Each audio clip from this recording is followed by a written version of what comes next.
तो यहाँ पर मैंने ऑलमोस्ट अपनी यूट्यूब वीडियो को एडिट कर लिया है, लेकिन एक चीज़ का मिसिंग है, वो है साउंड इफेक्ट। तो मुझे अभी साउंड इफेक्ट को ऐड करना है अपनी वीडियो पर, लेकिन कैसे करूँगा? मेरे पास तो कोई कॉपीराइट फ्री साउंड इफेक्ट है ही नहीं। तो आज मैं आपको बताने वाला हूँ 50 ऐसे साउंड इफेक्ट जो कि कॉपीराइट फ्री है एंड आप अपने वीडियोस पर इन साउंड इफेक्ट को यूज़ कर सकते हो। तो फर्स्ट ऑफ ऑल आप लोग एक बार इन साउंड इफेक्ट को सुन लीजिए, उसके बाद मैं आपको बताऊंगा कि कैसे आप लोग इन साउंड इफेक्ट को डाउनलोड कर सकते हो।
Game over. Bruh.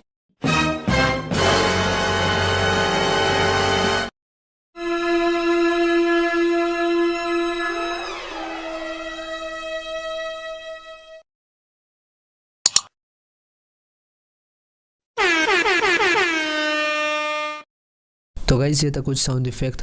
Sound effect को डाउनलोड करने के लिए आपको क्या करना होगा, इस वीडियो के डिस्क्रिप्शन पर आपको एक लिंक मिल जाएगा, उस लिंक पर क्लिक करके आप लोग इजीली साउंड इफेक्ट को डाउनलोड कर सकते हो। अगर आप लोगों को यूट्यूब शॉर्ट्स बनाने के लिए कॉपीराइट फ्री वीडियो चाहिए, देन लेफ्ट साइड वाले वीडियो को देख सकते हो एंड राइट साइड वाले वीडियो को भी आप लोग देख सकते हो।